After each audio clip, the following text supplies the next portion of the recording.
हूं। श्यालन भूमिका के अंदर भाव कवि जी लिखले हुन। आदमी अपने कर्म से छोटा होला और कर्म से बड़ा होला। श्यालन कर्म के ऊपर भाव कवि जी लिखले हुन। कैसे मास्टर?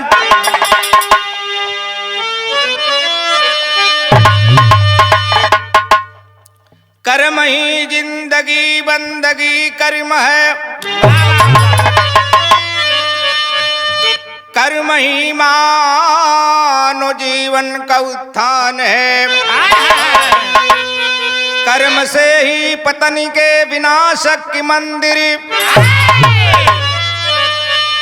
कर्म से पाए दो जग में स्थान है। कर्म से कंस रावण कुरुपत विमुख, अरे कर्म से पाए दो जग में स्थान है।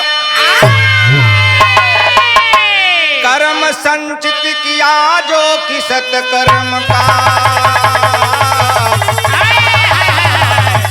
काला दर्जा खुदा का खुद इंसान है।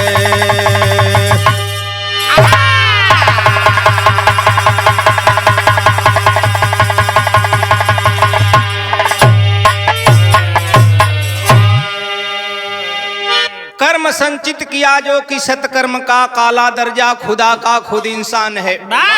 ए भैया, एक छोर चोरी करे बदे निकलल, एक जंगल में रास्ता पकड़ के जात रहल। देखलस कि एक साधु बाबा भुइया रमा के भक्ति भजन में लीन हुन, तपस्या में लीन हुन। सोचलस कि ओकरे मन में एकाएक बदलाव आगल किए भाई बड़ा दिन चोरी कैली त काहे न तनी ये बाबा से कोनो मंत्र लेके भक्ति भजन करी, हमरो मोक्ष का साधन बन जाओ। गयल बाबा के लगे कलश किए, बाबा हमके अपन चेला बनाला। बाबा निगाह खोलन देखलन, कलन कौन भैया ही रतिये में आके जौन बा तनी भक्ति भजन करल चाहत बा। खलस की बाबा झूठ ते आपसे बोलब ना, चोरी करे बदे जातली, चोरी हमार पेशा हो। तो के देख के हमरे मन में एक बदलाव आ गया कि तनी बाबा से कोनो मंत्र लेके भक्ति भजन करी, हमरे मुक्त साधन बन जा। खला चेला तो अच्छा भेटैले तू, लेकिन आई चोरिया वाला कमवा तो के छोड़े के होई। खलस की तो हाई महाराज का कौनो एक ऐसा मंत्र हमके दा कि चोरियो वाला कमवा हमारे चलत रहे बाबा। खला अच्छा रूप ठीक है। का कहलन? कहा एक साधु से एक चोर एक दिन, अरे चोरी ही करना है पेशा हमारी।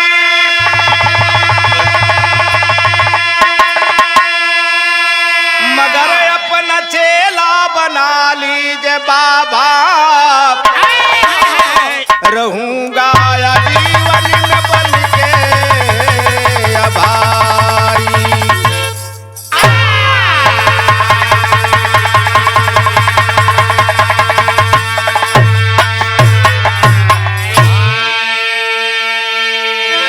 बाबा कलन चेला तो अच्छा आइले तू, लेकिन भक्ति भजन कोनो लड़का का निगोटी ना है। खलस की दुहाई महाराज के कौनो एक ऐसन मंत्र हमके दे दा कि भक्ति भजन करत रही बाबा। खला ठीक है, तो के चाठ बात हम बताओ थी। का बतौलन बाबा? बिरहा में ताज बदल गई मास्टर।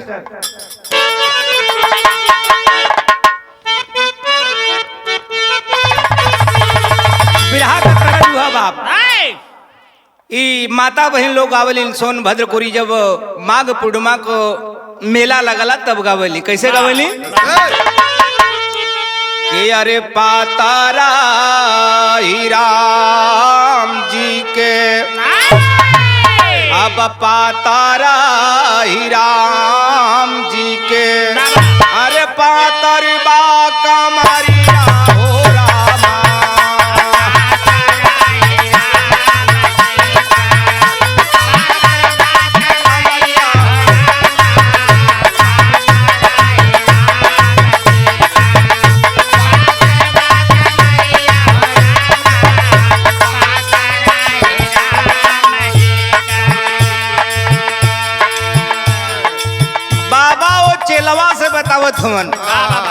बेटा भक्ति भजन करो लड़का कनी गोटी ना हो आ जाना लाना जोग तू जाना लाना जोग तू हाई गईला बचावा हो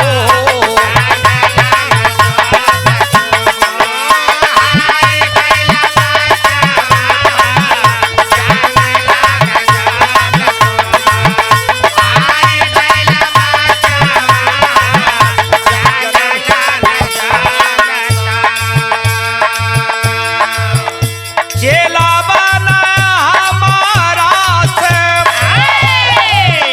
चेला बना हमारा से आई गईला बचावा हो जाना लाना जोगा तुम आई गईला बचावा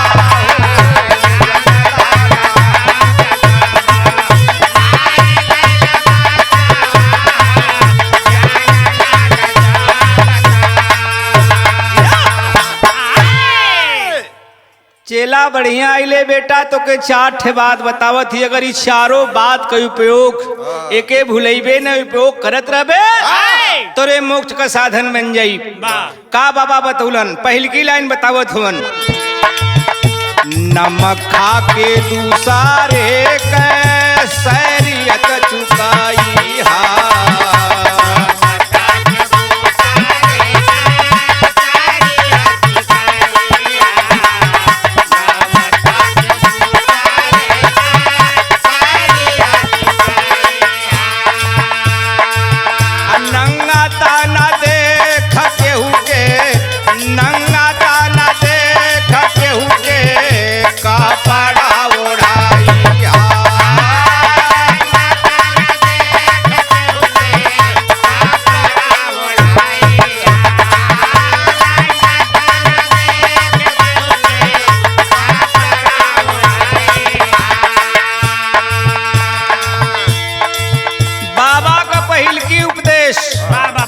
बेटा जेकर नमक खा लियो करे साथे धोखा मत करे दूसरी बात केहू गरीब दुखिया के अगर नंगा तन में देख लिए ओके खे वस्त्र दे दिए तीसरी बात बताओ थोन बाबा उ चेला से का बतौलन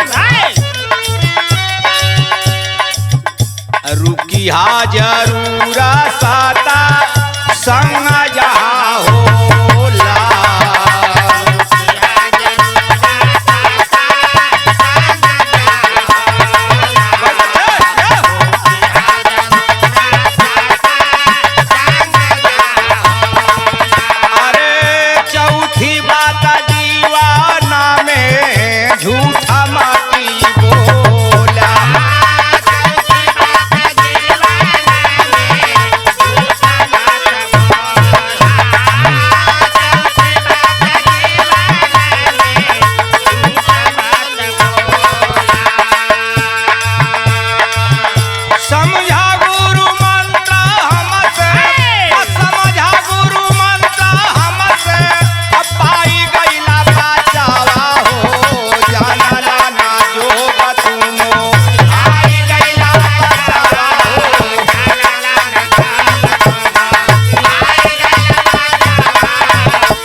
बाबा का उपदेश तो पाए गए चोर बाबा एकरे बाद सोचे लगल बाबा के यहाँ से जब चलल तो सोचे लगल कि ये भाई अब तो बाबा का चेला भी बन गई तो कोनो चली कहीं कोनो बरियार चोरी करी अब बाबा बड़हर माल के चक्कर में पड़ल और जब बड़हर माल के चक्कर में पड़ल तो गैल कहा तर्ज बदल गई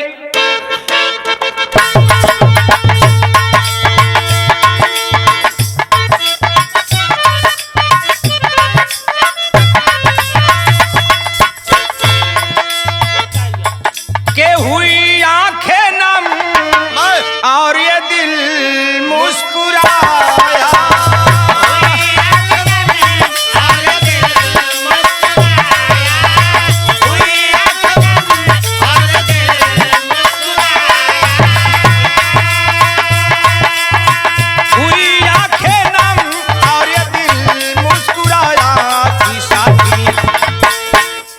साथी कोई भूलाया दया के साथी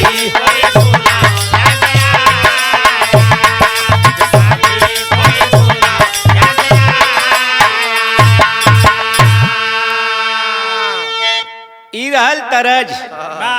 विराह में भाव कवि जी लिखत हुवन, जब चोर छलल तो भयल का के अरे हुई इच्छा पूरी, ए भैया हुई इच्छा पूरी, वो गुरु मंत्र पाया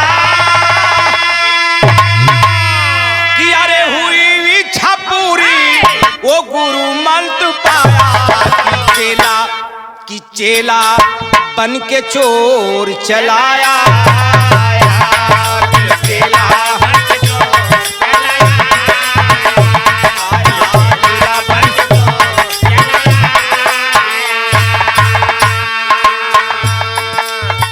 थोक माल के चक्कर में पड़ल, चोरी कैले। चोरी कहाँ कैले? राजा के घर, राजा के घर में किया जाके चोरी,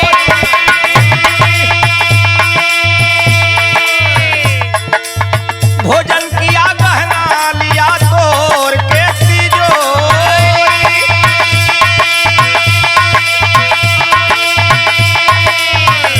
राजा के घर में चोरी कैले। चोरी करके निकले लगल, रसोई वाले घर से गुजरल, ओके सुगंध आइल। सोचे लगल कि भाई राजा महाराजा के घरे तो 56 प्रकार के प्रव्यंजन बनला, काहे न तनी टेस्ट कैले। भोजन कैलस, और जब भोजन करके निकलल तब ओके गुरुजी के बतिया याद आ गई पहल की। ई तब पहल की गलती हम कह देली। का सोचा था? राजा के घर में किया जाके चोरी, भोजन किया गहना लिया तोड़ के तिजोरी, बाद में उसे गुरु मंत्र याद आया कि अरे बाद में उसे गुरु मंत्र याद आया कि चेला बन के चोर चलाया,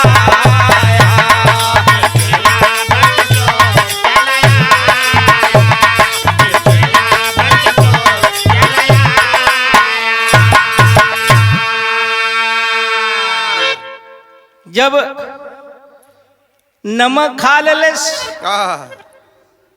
चोरी कह के निकलल, सोचलस कि ए भाई त गुरुजी के हमरे पहिल के उपदेशवा फेल हो जाए चाहला, लेकिन ऐसन होए न दे। का कैले? हुई चिंता नमक खा के किया हमने दगा भारी,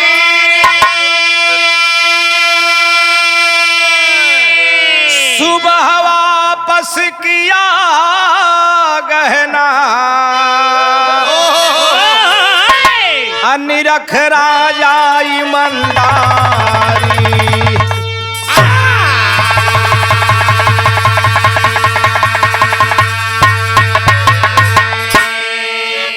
कालस की गुरुजी का उपदेश जौन हो पहिल का फेल होए न दे। सवेर में जितना सामान कचोरी कैले रहल ले जाके राज दरबार में पेश के दिले। राजा बोलौलन, कहला इतना बढ़िया सामान गहना चुरा के तू हमारे घरे से ले गईला, और काहे बदे वापस करत हुआ? खला ये सरकार, हमारे गुरुजी का उपदेश हो कि बेटा जेकर नमक खा लियो ओकरे साथे धोखा मत करे। रतिया के आप के घरवा में चोरी कैली और आपका नमक भी खा ले ली, यही लिए तुम्हार गहना हम वापस करे बदे आयल ही। खलन चोर तो बढ़िया भेटे तू,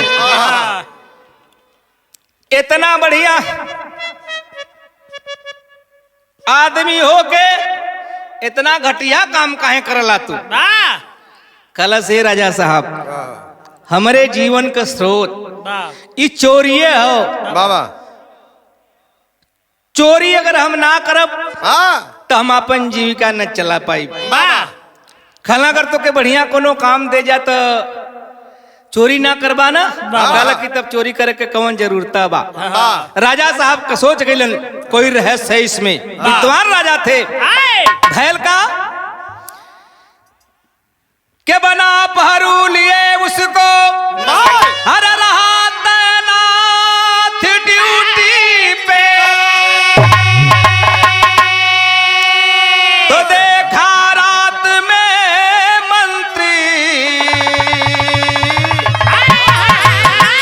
घुसार निवास के अंदर।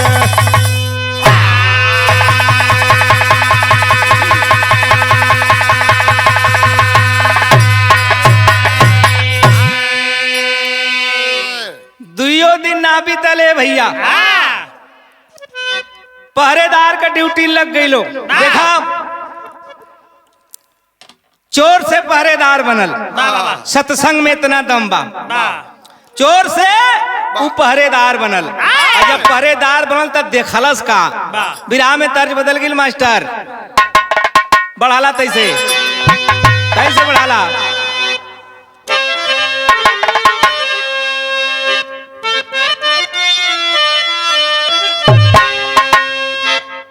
कौन तरह है मास्टर?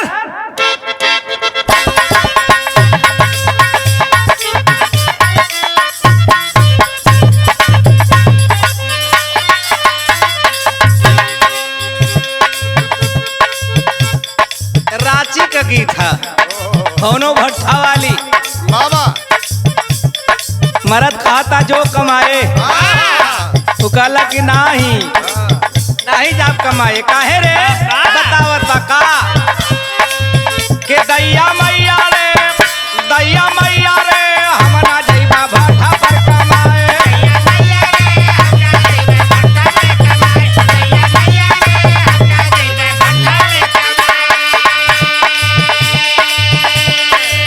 तारा जी हाँ विराह के अंदर भाव कवि जी लिखत हुवन। चोर पहरेदार बनल। पहरेदारी करत था देखत के रानी चानी हो रानी चानी हो काटत रहली मंत्री के बोलाई।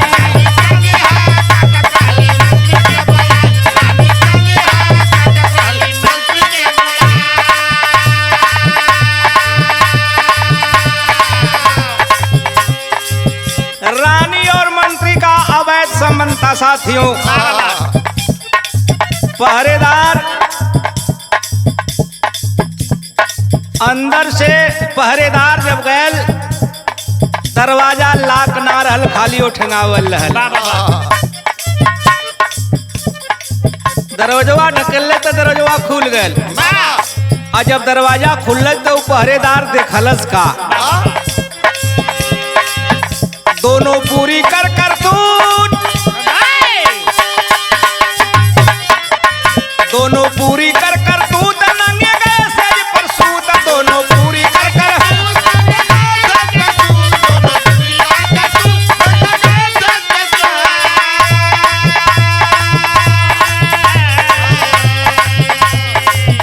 दोनों पूरी कर करतूत नंगे गए सेज पर सूत। पहरू लखे महल में घूस पहरे दरवाजा देखलस नंगा तन में। गुरु जी के दूसर की बतिया याद हो गई। और जब दूसर की बतिया याद भई तो कैलस का आपन चदरा हो देहला उनके तनवा पर ओढ़ाई।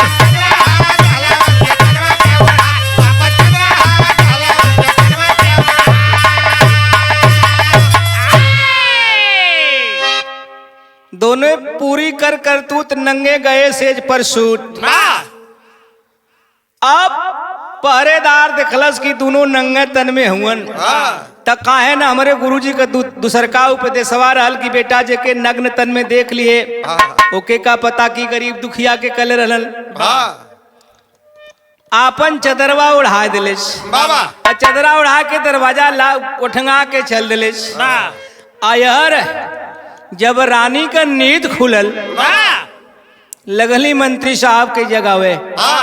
कली मंत्री जी उठा, दिखाई बड़ा गड़बड़ हो गए। बाबा मंत्री जी उठल, कल का गड़बड़ भल हो?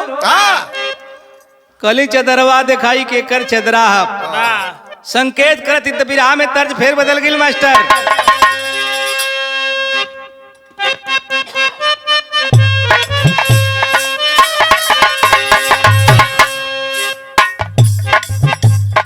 ई बिहार वाली तर्ज है मास्टर।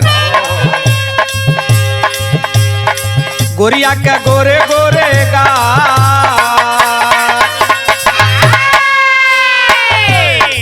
गोरिया क्या गोरे गोरे गाल रे बिहार में बवाल कर लेगा।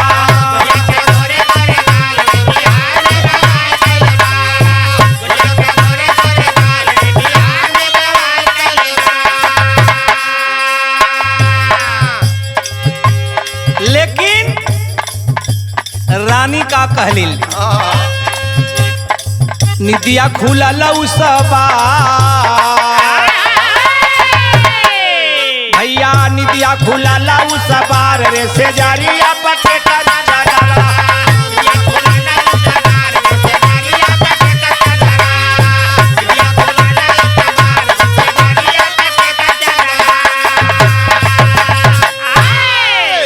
राजा के पता ना है रानी और मंत्री का अवैध संबंध।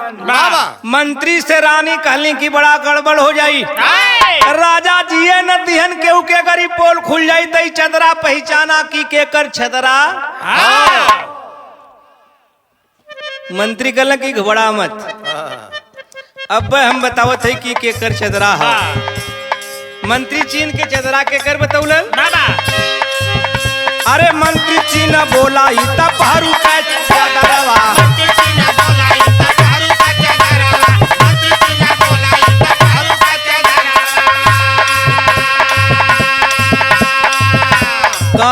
कहला कि रानी साहिबा ई जौन परसों वाला द्वारपाल आयल है वही का चदरा है। रानी कहली दो कौड़ी का आदमी ओ करे तनी हिम्मत कि हमरे कमरा में आ गल, एकर कौनो उपाय करे के चाहिए। तो उपाय का सोचे थे नु? अरे मंत्री चीन बोला ही तब हरू का चदरवा।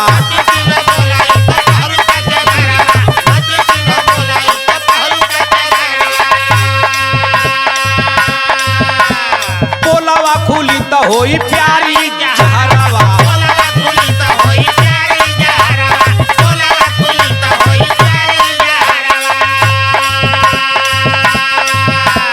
नहीं करा कौनो उपाय, नहीं करा कौनो उपाय रे से जारिया पकेटा जगरा।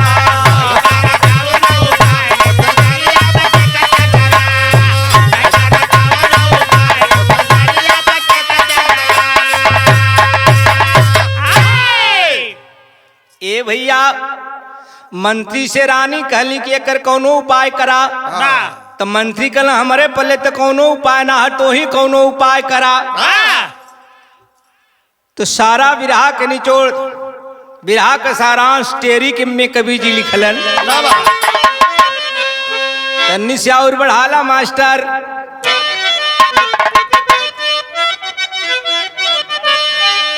अरे मोरे राम पन घटक पत्थरी अब पावन बन गया। अरे प्यार के ये भैया प्यार के पंख से निकला मानवता का सावन। अरे सावन, अरे सावन। प्यार के पंख से निकला मानवता का सावन, पन घट के पत्थर पावन बन गया। रानी उपाय सोचे थे पहरेदार के मरवावे बदे, तब का भाव कवि जी लिखत हवन की साजिश करी के रानी बोली।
असरफी अभी ले लो, बकिया इनाम मुंह मांगा बाद में, लेकिन काम होए के चाहे भैल का ये भैया रानी पहिल का नंबरवा पे भेजलिन के फुलवा आने बदे। है लाइन है मास्टर पापट का।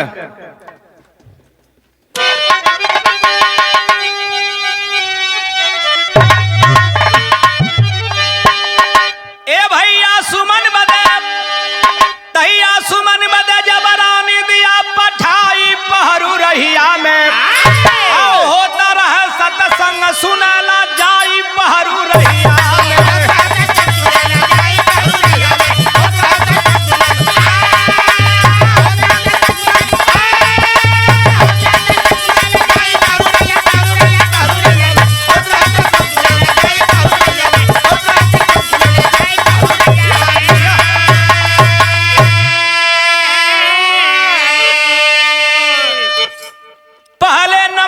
मंत्री पहुंचा बतौली गुरु जी के उपदेश चारों बात उछोर अपने मन में रखले रह गल। पहिल का नंबरवा पर रानी वही पहरेदार के भेजलिन कि जाओ कल सुबह तुमको माली के लगे जाना, जो फूल देगा उसको लेकर के चले आना। और जब जाए लगल फुलवा आने बदे तो बीच रस्तवा में गल तो सत्संग होत रहल।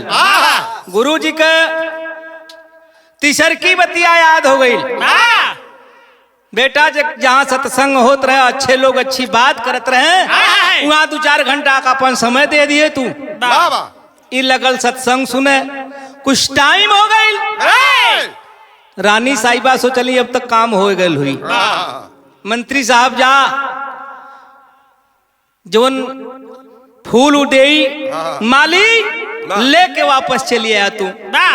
तो भाव कवि जी लिखत हुन का लिखत हुन कि अरे पहले नंबर पे मंत्री पहुंचा, भैया पहले नंबर पे मंत्री पहुंचा, माली सरे लगाया हो, और दूसरे नंबर पे पहरेदार अब पहुंच के वापस लाया हो। अरे देख करिश्मा तहिया देख करिश्मा, रानी गई चकराई पहरू रहिया में, मंत्री का कातिल कही के चिल्लाई पहरू रहिया में।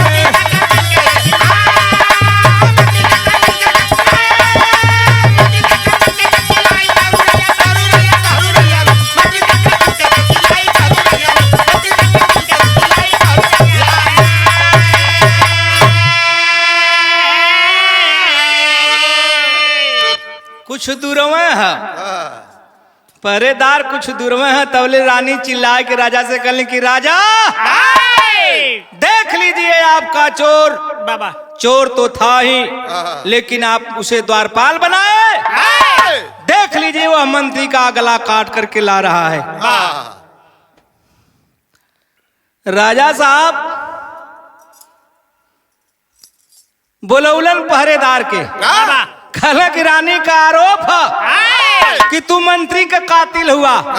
अपने सफाई में कुछ कहल चाहत हुआ तो बोला। पहरेदार राजा से बतावत हो, का बतावत हो, आल्हा का लाइन है।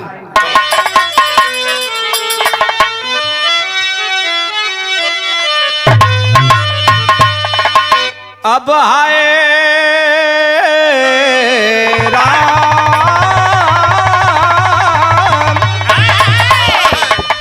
अरे ही कमत से बदली नहीं विधि का विधानवाए भैया।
रानी का आरोप है कि तुम मंत्री के कातिल हो। सफाई में अगर कुछ कहल चाहत हुआ तो साफ साफ बतावा, लेकिन पहरेदार बतावत है कि राजा साहब झटका में अंतिम वाली बतिया बताई कि शुरू से बताई? कहे साफ साफ बतावा तो बतावत का बाकी पहरू का है शुरू से बताई कि अधूरा।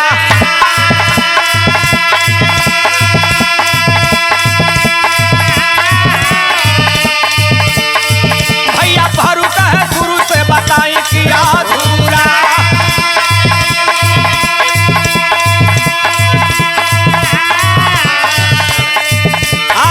हमसे झूठ न बोला इशारा का,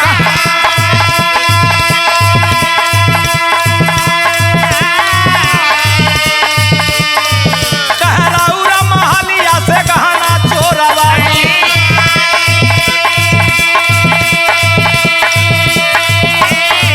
अब गुरु उपदेशवा का उठलू दागा,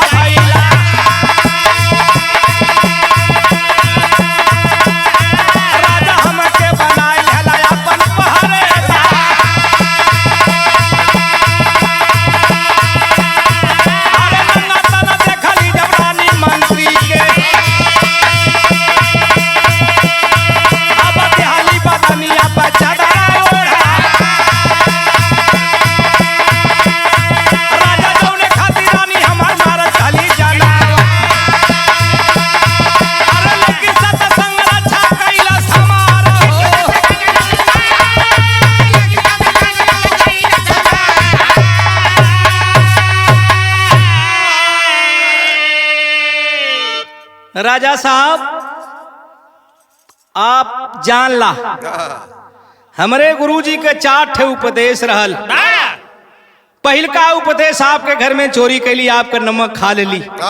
नमक खैले के नाते आपका हम गहना वापस लौटा दिली। आप बढ़िया आदमी जान के हमके अपन पहरेदार बना लेला। और जब हम पहरेदार बन गली तो तीसरे दिन जाके देखली कि रानी साहिबा के रूम में एक अजनबी आदमी घुसत है। तो देखी कौन है। अजब गईली देखली तो रानी साहिबा और मंत्री नग्न तन में सुतल हलन। राजा साहब हमारे गुरुजी को उपदेशवा रहल कि बेटा जे के नंगा तन में देखे अपन वस्त्र एक ठे उड़ा दिए के हम अपन वस्त्र उड़ा के छेले ली। गुरुजी का तीसर की बतिया तो हमार जनवे लेवे से बचा लेहल। हमारे गुरुजी को उपदेश रहल कि बेटा जहाँ अच्छे लोग अच्छी बात करत रहे, सत्संग होत रहे, वहाँ घंटा 2 घंटा का अपन तू समय दिए, चाहे तोर कतनो बिगड़ जाए। ई तीसर की बतिया तो हमारे गुरुजी के हमार जन्म में बचा ले। अब एकरे बाद राजा साहब माली बता सकला कि आगे का भैल। राजा का आदेश भल कि माली को बुलाओ। माली बुलाए के आयल। साफ साफ बताओ माली बात का है। खलस पहरेदार हत्यारा ना है राजा साहब। हत्यारा तहम है, कातिल तहम है। वो रानी साहिबा के कहले पर दोनों की बात मिला लेलन। राजा सोचलन कि हमारे जान के तरे के मेहरारू हमारे रहते जब दूसरे के सुख सुविधा भोगत बा तो अन्य लोगन पर कौन विश्वास करल जा। बिरहा का आखिरी भाव लग गल मास्टर।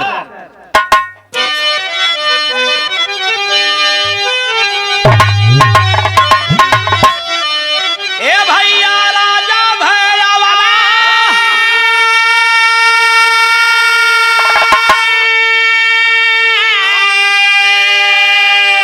अरे राजा भैया सुन पहरू का बतिया आया बना के ऊपर भरोसा पिरा ले छतिया।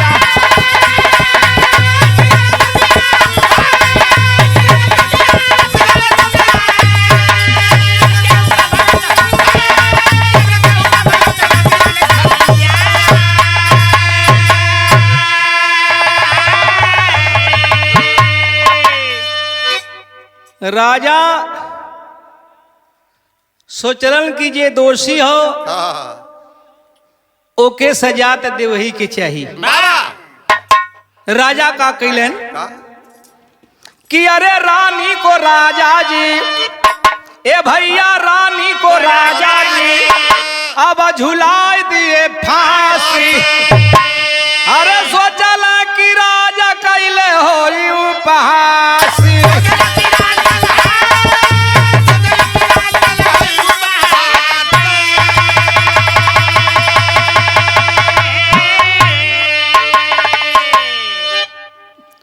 रानी के फांसी दे दिलन, अकेल हो गईल राजा।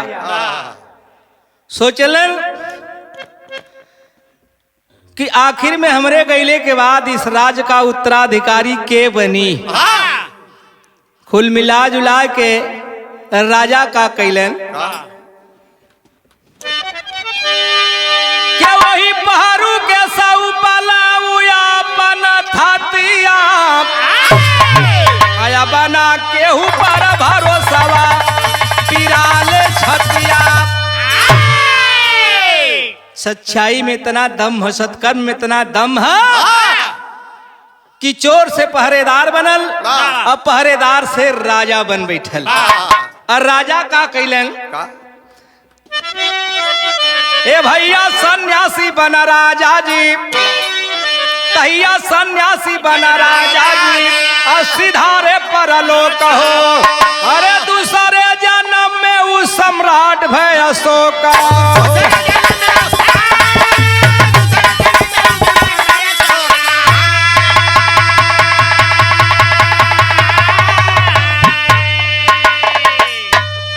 वही राजा सन्यास ले लेलन और सन्यास लेने के बाद जब परलोक सिधरलन तो दूसरा जन्म राजा सम्राट अशोक भइलन, जेकर तस्वीर आज हर रुपया के पन्ना पर है। तब अरे खुनावा खराबा ए भैया खुनावा खराबा जेकर फेरला समतिया बना के ऊपर भरोसा पिराले छतिया।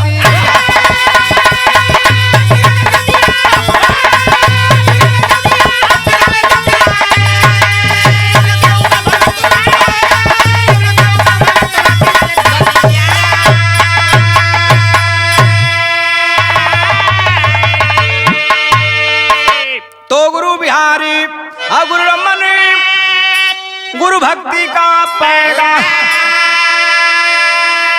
अरे बेचन यादव की भक्ति में रमग सीतारा।